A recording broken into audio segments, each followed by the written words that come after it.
importante para o Brasil, porque haverá um ato para relembrar os ataques de 8 de janeiro ocorridos há cerca de um ano lá em Brasília. As autoridades dos 3 poderes, inclusive, vão estar reunidas, aguardadas para uma solenidade, além de governadores e vários outros chefes de Estado. Além da capital federal, outros atos regionais também devem ocorrer pelo Brasil inteiro, todo o nosso país, para justamente relembrar e colocar um fim aí a um triste capítulo e episódio que ainda, diga-se de passagem, não teve o seu fim decretado, porque nós tivemos aí cerca de mais de 1.300 pessoas acusadas e pouquíssimos ainda tiveram uma sentença, né, Piperno? Por que essa demora?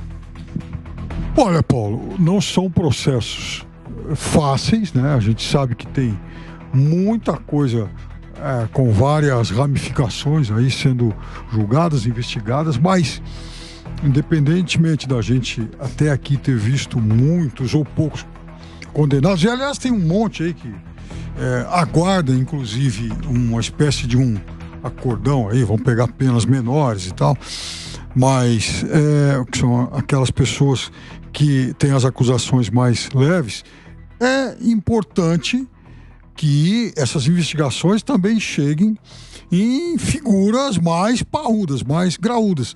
Eu quero dizer o seguinte, por que até aqui nenhum militar?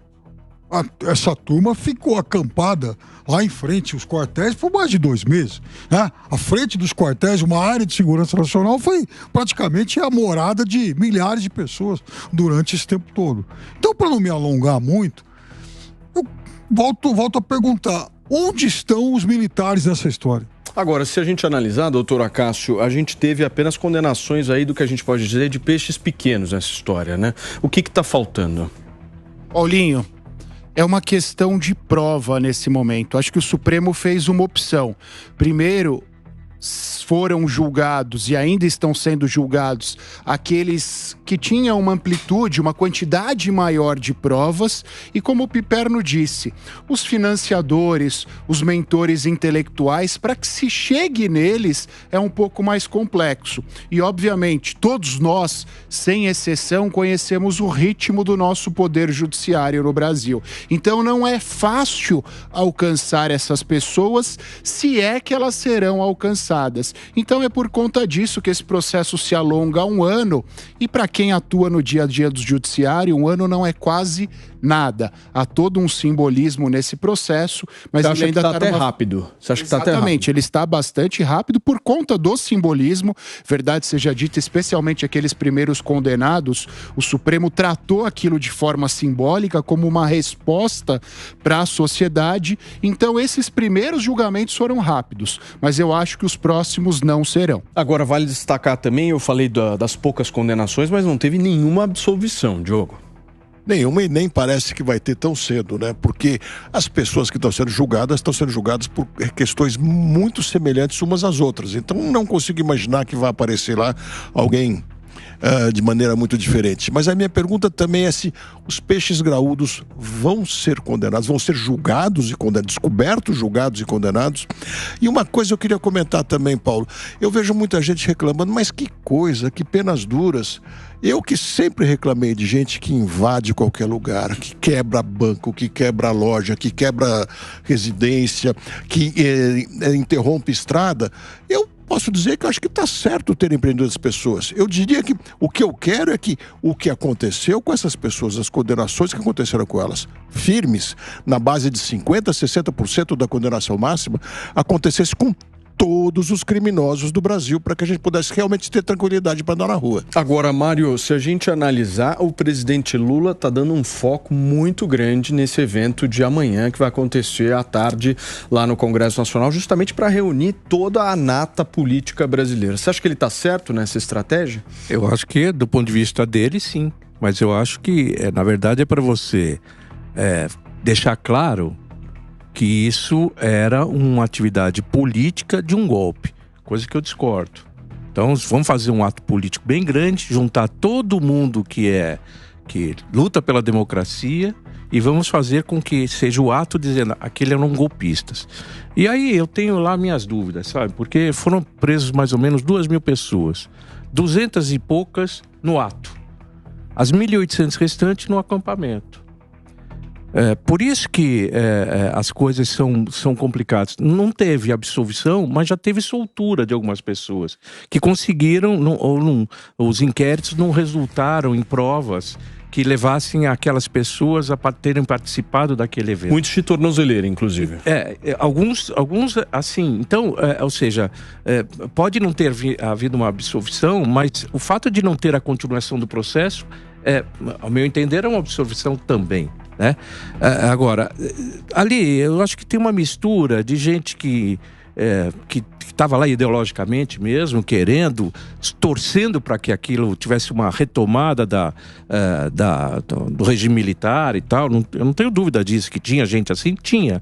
Mas você tinha um monte de gente lá que estava com outro tipo de visão de que o Brasil ele deveria sair de um dilema entre a liberdade e a roubalheira, ou enfim, cada pessoa pensa de um jeito. Eu acho que aquelas pessoas fizeram um ato absolutamente deslocado, errado, e que precisam pagar por isso. Fico com algumas dúvidas. Primeiro, como é que você faz um julgamento com um inquérito que muitas vezes os advogados nem têm acesso? Segundo, como é que as pessoas ficam presas de uma forma muito mais radical do que um outro preso? Eles não tiveram, por exemplo, a saída de Natal, quando você teve um monte. Eu acho que é até um assunto que a gente vai falar aqui. Vamos. Quer dizer, por que eles estão sendo tratados de uma forma, mesmo você não tendo ainda o julgamento, de uma forma pior daquele que teve julgamento e foi condenado? Mas, Mário, eu acho que tem um ponto aí nessa história interessante. Nós não estamos falando aqui de um ato voluntário, né? Acho que nenhum de vocês aqui acha que foi um ato voluntário, né? Porque nós estamos falando de 150 ônibus que foram mobilizados. Houve todo um financiamento, uma estruturação. As pessoas ficaram naqueles acampamentos de alguma forma sendo financiadas, com comida, com bebida, alimentação de alguma forma. Ou seja, a gente não sabe aí no Brasil, ainda não entendeu efetivamente quem é que planejou isso. Talvez eu não tenha me expressado bem. É o ponto principal. Claro, você tem que buscar quem são os financiadores. Porque não foi algo voluntário. Não, pelo foi menos organizado. Não me pareceu nada organizado, que pega um monte de gente que está lá com esse propósito e alguns outros que estão lá. Sabe a torcida organizada? Não, perfeito. No estádio que vem. Aí você tem de tudo. Tá chegando todo mundo. Aí a salada mista. Salada mista. Agora, Pepe, o que está faltando a gente descobrir? Quem financiou é um dos fatores importantes. E chegar nos mandantes todos, né, dessa organização, que realmente foi algo lamentável na nossa história, né? É bom lembrar que a gente não pode relativizar o que aconteceu em 8 de janeiro, porque a nossa breve história da República é cheia de fatos e dados de golpe militar que começaram com uma simples manifestação. Quando você pega, por exemplo, o golpe de 64, né, estourou por conta de uma greve de empresários, né, no Rio de Janeiro, né? Ou seja, então não dá para você menosprezar o que aconteceu no 8 de janeiro. E agora, o STF tem uma dificuldade. O grande problema é o seguinte, que eu vejo, Paulinho.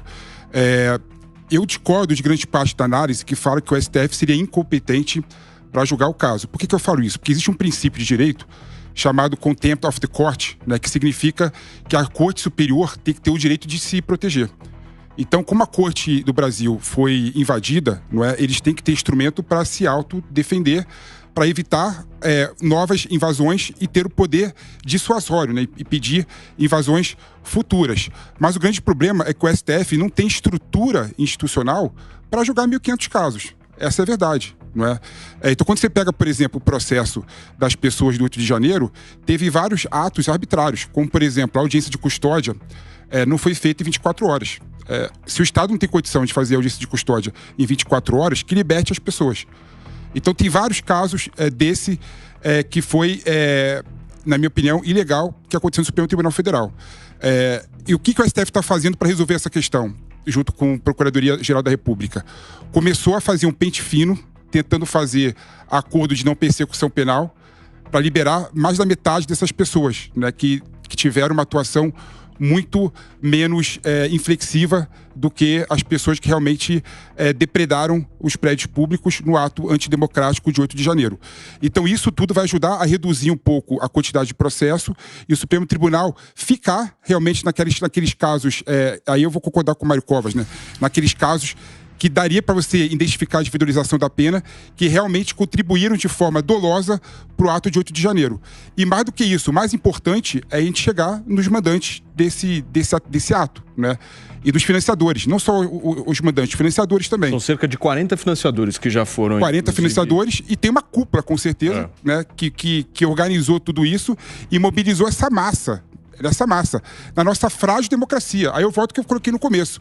Quem estuda a história do Brasil sabe que a nossa história do Brasil foi permeada por vários golpes, né? A República foi instaurada com um golpe militar. Sim.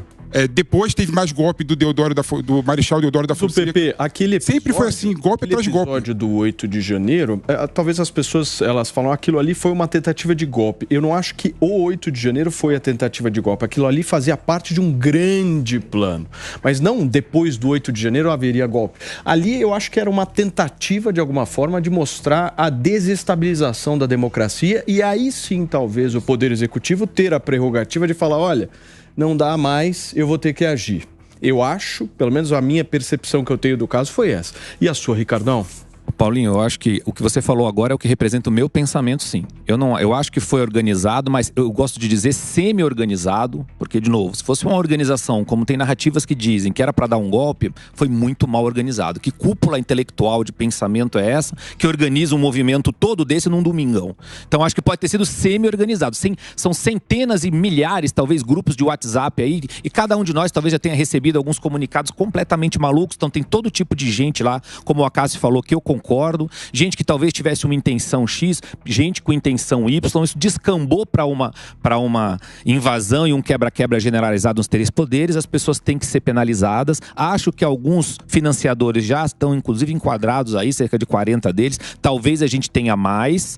Agora, não sei se a gente chega no que está sendo esperado, Paulinho, de organizadores. Eu não sei se existe 1, 2, 3 cabeças que pararam e organizaram isso e falaram, vamos fazer assim. Acho que a coisa foi acontecendo, como até hoje a gente vê em alguns grupos por aí de WhatsApp acontecendo conversas que são completamente bizarras. Agora, tomara que o Brasil vire essa página, né? Para a gente virar essa página, eu acho que é importante a gente ter as condenações devidas, né, Piperno? A sociedade espera isso. E o que me deixa, pelo menos, muito feliz é ver as pesquisas que saem em relação ao que a população brasileira acha que foi o 8 de janeiro. E a ampla maioria, 89%, 90% das pessoas, acham que isso foi absolutamente deplorável e realmente aqui nós pensamos isso. Foi um capítulo muito triste da história brasileira e que não pode se repetir de maneira nenhuma. É ou não é, Piperno? Sem dúvida, a jovem democracia brasileira ela vai completar esse ano 39 anos ainda. Então você vê, o 8 de janeiro ele não pode ser visto isoladamente, não é um episódio apartado do que vinha ocorrendo no Brasil a partir do final de outubro, porque vejam, a partir de 31 de outubro as pessoas começam então a se reunir em frente aos quartéis, se mobilizar, a agitação nas redes sociais foi muito grande. Houve deputada desvairada gravando o vídeo, não guardou sigilo nenhum, dizendo, olha, onde estão os generais de 4 estrelas que não tomam atitude, que vão permitir que o país deposte aí esse novo presidente. Bom, e aí ela falava um monte. Então, não era algo sigiloso, era uma coisa explícita. Então, você tem aquele movimento de mais pessoas se dirigindo a esses acampamentos que foram ficando cada vez maiores, com uma infraestrutura de alimentação, de suporte a essas pessoas. Depois Brasília, por exemplo, teve no dia 12 de dezembro aquela ação de invasão à Polícia Federal. Veja a ousadia. E no dia 24 de Brasília, aquela tentativa de atentado, de explosão do ônibus no aeroporto de Brasília. E se esse ônibus explode? O que teria sido da nossa democracia diante de uma perspectiva de tragédia que certamente teria vitimado muita gente? E nesse tempo todo, onde é que estavam as autoridades que estavam olhando? Quer dizer, você tem os acampamentos, você tem aquele monte de gente lá morando em frente a esses acampamentos e falando claramente em golpe. Porque eles estão com faixas, eles estão com painéis, quer dizer, ninguém fez segredo algum. E todo mundo olhando de braços cruzados, militares e tal. O general Mourão veio aqui, direto ao ponto, em outubro, e a gente perguntou para ele, escuta, general Mourão, diante de toda essa agitação, né, depois da proclamação dos resultados e tal, ninguém do governo, ninguém de vocês chegou para o presidente e falou, presidente, grava aí nem que seja um tweet do velho de 140 toques para falar, pessoal, a eleição acabou, vamos para casa e vamos nos preparar para 26. Ele então, e aí ele confessa que eu até fui lá falar para ele, presidente, olha, fim de jogo e tal, né? Mas não fui ouvido. Aqui você é ouvido, Piperno, fique tranquilo. Agora, vocês sabem que eu vi várias perspectivas, Mário Covas, em relação ao que foram os acertos e os erros do governo Lula de 2023. Até a gente comentou aqui no último programa do ano, analisando um pouco o fator econômico, político e tal. Mas olhando para esse 8 de janeiro, não sei se vocês vão concordar comigo, pelo menos para mim, o maior acerto do Lula até hoje neste governo chama-se José Múcio. Porque o Múcio conseguiu construir uma base sólida com o Exército e uma relação sólida com o Exército que eu acho que se houvesse alguém mais agressivo, talvez de esquerda, um militante e tal, essa relação ficaria cada vez mais azedada e talvez nós não teríamos a tranquilidade democrática que a gente tem hoje. Vocês não acham? Como é que vocês viram a atuação do Múcio aí, Mário? Por favor. Não, sem dúvida nenhuma. Eu acho que o momento é delicado também, porque a onça está quieta lá. Né? Foi provocada com acampamentos, mas a onça está quieta. Se começar a cutucar muito a onça, ela de repente resolve agir. E aí não é bom. O bom é você ter alguém que possa apaziguar, que possa contornar. Mas eu queria fazer uma análise aqui, que é uma coisa que me chama a atenção. Vai passando o tempo, a gente vê muita manifestação de rua, né? A gente já viu várias manifestações em momentos políticos diferentes. E eu lembro bem de quebradeira do Blockbusters, lembra? Aí na rua. Opa! Mas bastante, quebrando, inclusive a Fiesp e tal. Eu não vi nenhuma palavra naquele momento que eles estavam tentando contra a democracia. Porque também é um ato antidemocrático. Sim, mas a Fiesp é uma coisa, porque o Supremo é outra. Claro que é. Ele estava em Brasília. Não, só ambos são reprováveis. Só para concluir, o que eu quero dizer é o seguinte: essa disputa de lado A e lado B, de Lula, Bolsonaro, leva sempre a uma atitude seguinte: um está trazendo o comunismo e o outro está tentando contra a democracia. É sempre esse troço. Vamos botar o medo no eleitor, para o eleitor escolher um lado. Ele tem que escolher um desses lados. Quer dizer, essa função de você estar no meio de um movimento e a partir daquele movimento você tomar atitudes absolutamente irracionais de quebradeira, obviamente você não está contribuindo para a democracia em lugar nenhum, nem de esquerda nem de direita. Você está fazendo vandalismo. Agora, era muito apropriado, por isso eu comecei dizendo isso. Para o Lula é muito interessante esse ato de amanhã, exatamente para ele dizer o seguinte: olha, isso tudo aí é daqueles loucos lá. Nós defendemos a democracia. Aqueles loucos não. Aqueles loucos querem derrubar tudo. Não, entregaram na mão do Lula um discurso. Exatamente, entregaram na mão do Lula esse discurso. Exato. Mas tem uma questão aí, Paulinho, que é importante destacar, que é diferente do caso que ocorreu anterior, né? A lei sancionada que criou os atos antidemocráticos de 2021. Ou seja, foi sancionada pelo governo Bolsonaro em 2021. Ou seja, os atos do anti-block, sei lá o quê, do black bloc, é bem anterior a 2021. Então não dá para você colocar naquela conduta dos black blocs, né, ato antidemocrático. Sim, não, eu não estou falando ou seja, quem sancionou a lei de antidemocrático foi o próprio Jair Bolsonaro. Ok. E ele fez isso porque em 2019 teve algo parecido com a esquerda mesmo. A esquerda invadiu o Congresso, não sei se vocês se lembram disso, né? Invadiu o Congresso, acho que não chegou a invadir o Supremo Tribunal Federal, não, mas invadiu o Congresso. Foi o quê? 2019, eu acho. Quebrou, inclusive, 17. Inclusive um bolso do meu pai foi jogado no chão lá. Então, eu lembro bem disso. 2019 teve uma manifestação que não foi igual ao 8 de janeiro, assim, mas teve também invasão de prédios públicos. Não, mas o que eu quero dizer depredação de prédios públicos. Não. Mas se a lei tivesse sido aprovada naquela época lá, aquelas pessoas também seriam. Mas eu não estou falando de. Não estou falando de processo. Eu não estou falando de processo, estou falando de voz, de opinião. Quer dizer, essas pessoas estavam agindo contra a democracia ou não? Não, sim, claro. Sim, claro. Esse discurso não foi feito. Sim. Mas não tinha tipificação do crime. Não tinha tipificação do crime. Esse é o problema. Mas alguém ia dizer que estão atentando contra a democracia. Na verdade, tudo que você faz contra a legislação é um atentado à democracia.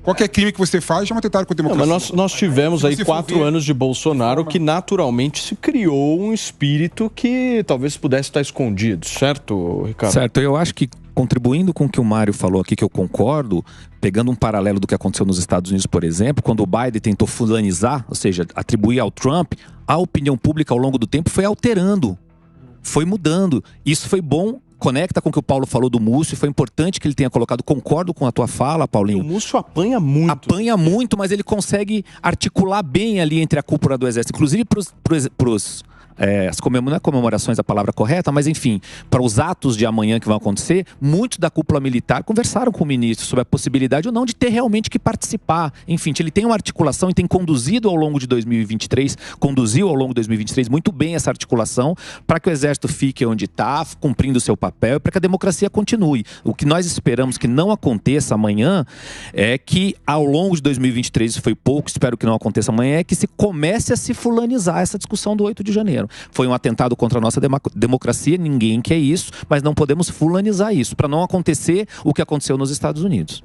Mas você acha que essa questão da punição não deve-se ter como é que eu falo? Fulanização. Perdão, queridos. Paulinho, vocês não acham que é necessária essa fulanização? Que tem Só para entender, como que a gente vai conseguir chegar de alguma forma a uma punição se não houver o autor? Pegando um gancho do que foi dito pelo PP, a gente trata qualquer punição que tenha acontecido a partir do 8 de janeiro como atos inerentes ou atentados à democracia. A gente precisa entender que atentado à democracia, atos atentatórios à democracia e golpe de Estado, que é a narrativa que se defende em alguns momentos, juridicamente são conceitos distintos. Por isso que vários dos que lá estavam não estão sendo julgados ou condenados por uma tentativa de golpe de Estado. Estão sendo julgados e condenados por outros atos atentatórios ao Estado Democrático de Direito, previstos no Código Penal a partir de 2021, essa alteração feita pelo Bolsonaro, como o PP bem disse.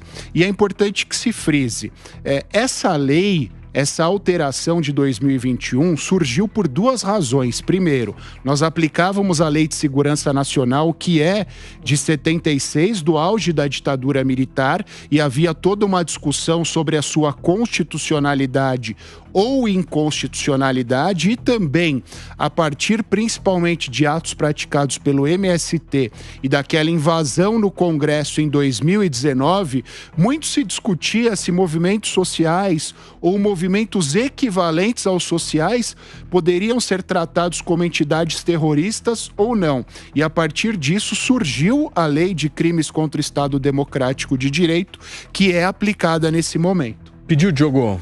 Eu acho que é bom separar mesmo o atentado contra instituições de contra a democracia. Democracia é uma palavra muito importante e imaterial, ela não é palpável propriamente, ela tem sido usada com um certo vulgar, na minha opinião. Houve atentado contra instituições de Estado. Isso não quer dizer diretamente contra a democracia. Sim, até tentativa de golpe também acho que houve. Alguém vai dizer, mas você acha que aquelas tiazinhas do Zap queriam fazer um golpe? O fato de ser competente ou não tira a força do crime. Muitas vezes você tem criminosos extremamente incompetentes que nos dão a impressão mais de paspalhões, mas que estão lá pelo crime. Então acho que isso não é desculpa. Acho que houve crime, tem que ser punido sem dúvida alguma, mas eu prefiro ficar na discussão de atentado contra a instituição. E puxando o que você falou, sem dúvida, entregaram de bandeja para o Lula. Eu acho que quem mais perdeu aí foi a direita. Muita gente fala, para você descobrir o crime, veja quem se beneficiou. Não, nem sempre. Na maioria das vezes, felizmente, o crime não compensa e o criminoso não se beneficia. Aí está claro que eles tentaram um golpe de uma maneira muito atrapalhada, não conseguiram, e o Lula, muito habilidosamente, soube fazer do 8 de janeiro não um dia de protesto, mas um dia de virada, como ele diz, pela democracia. E aí entra um certo populismo. Sustentou o Múcio ao longo do ano, né? Porque sem dúvida. Múcio, como eu mencionei, apanhou muito em 2020. Hoje Acho que foi o ministro que mais apanhou do governo. Hoje tem uma entrevista de página toda no Jornal Estado de São Paulo, do Múcio, falando sobre isso. Eu acho que ele dá algumas respostas um pouco evasivas, mas de qualquer forma, a gente tem que reconhecer que o papel dele não foi fácil.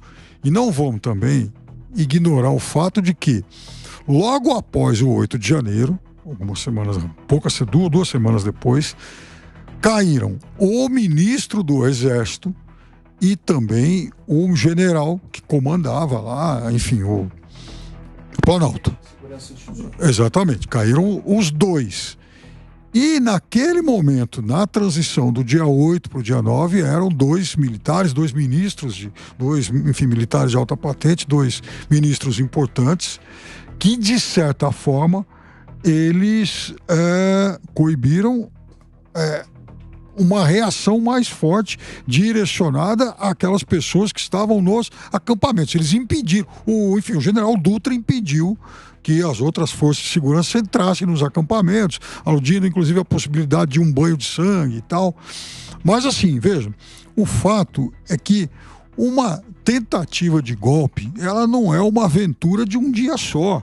Então é por isso que eu insisto que esse é um processo continuado que começou lá no final de outubro e que se não houvesse uma reação forte naquele 8 de janeiro, e aí com as consequências, enfim, demissões, inclusive até de ministros, a gente não sabe onde é que isso poderia parar. E não vamos esquecer também que naquele dia havia, alguns setores defendiam que o presidente decretasse uma GLO. Sim.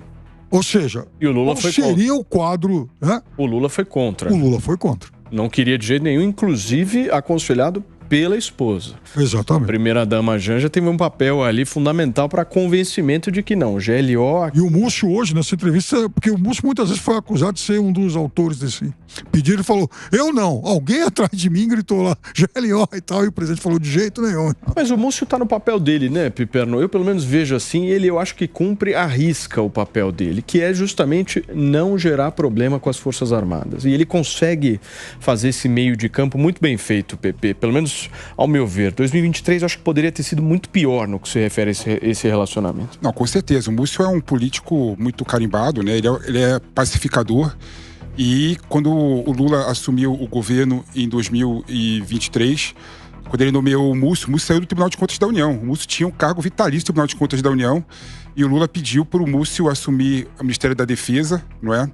Num claro aceno de voltar à política de um civil estar no Ministério da Defesa, numa mudança completa de rumo das Forças Armadas, que tem que ficar submetida à decisão civil, numa democracia, é assim no mundo todo. E o Múcio foi para o Ministério da Defesa com essa função, né, pacificar as Forças Armadas. Agora é bom lembrar, Paulinho, eu gosto de falar o seguinte, né, que o Lula, né, e o PT sempre teve boa relação com as Forças Armadas. Quem acha, por exemplo, que as Forças Armadas não gostam do PT, não gostam do Lula, não conhece a história das Forças Armadas recente, né? O maior investimento público feito no Brasil para as Forças Armadas foi no governo Lula, né? Quando comprou os caças Gripen da Suécia e instaurou no Brasil o complexo militar que não tinha. Ou seja, aqui no interior de São Paulo está tendo uma fábrica que está produzindo Gripen fora da Suécia. Isso gera emprego, isso gera tecnologia, e isso foi feito no governo Lula. Então, várias pessoas das Forças Armadas gostavam do Lula, gostavam do governo feito pelo petista, não é? Então, essa narrativa que fala que as Forças Armadas têm um certo descontentamento e pavor do PT e do Lula não se sustenta. E o Múcio foi lá para o governo para pacificar e tentar criar uma coesão militar que não tinha naquele momento. Não, e se você for analisar, a gente não pode de maneira nenhuma generalizar essa história do 8 de janeiro em relação às Forças Armadas, porque havia um racha dentro das Forças Armadas. Isso ficou muito claro, uma insatisfação de um grupo, um apoio talvez declarado de outro, talvez não declarado, mas enfim, você via uma certa complacência com os acampamentos, aquela coisa toda. E um aspecto, acho, fundamental, Diogo, dessa história toda é a gente saber quem são os autores para que até a imagem das Forças Armadas perante os brasileiros possa ficar cada vez mais credibilizada, porque nós não podemos também ter Forças Armadas descredibilizadas numa democracia. É muito perigoso isso. De jeito nenhum. Eu diria que não havia um racha nas Forças Armadas. Havia grupos pequenos apoiando esse golpe. Tão pequenos que não conseguiram muita repercussão. O que a gente via é, diante dos acampamentos, vez por outra, aparecer algum militar de patente não muito elevada, mandando aquela mensagem, aguardem mais 48 horas, levando um sanduíchezinho, alguma mensagem dizendo, aqui vocês estão seguros, continuem conosco. Mas nunca vi que algum grupo, algum quartel nem mesmo um quartel estivesse à frente disso. Acho que eram pouquíssimas pessoas, felizmente. Agora, tem uma outra coisa que ajuda muito o Múcio, que sem dúvida foi muito habilidoso. A ameaça de invasão da Venezuela à Guiana. Isso faz com que as Forças Armadas, não numa proporção como aconteceu em Israel, que elas tenham um motivo de união, porque e tenha noticiário passa a ter também, uma ameaça e um noticiário, e elas ganham protagonismo também. O que no fundo é muito bom, porque as Forças Armadas têm que ser prestigiadas. Agora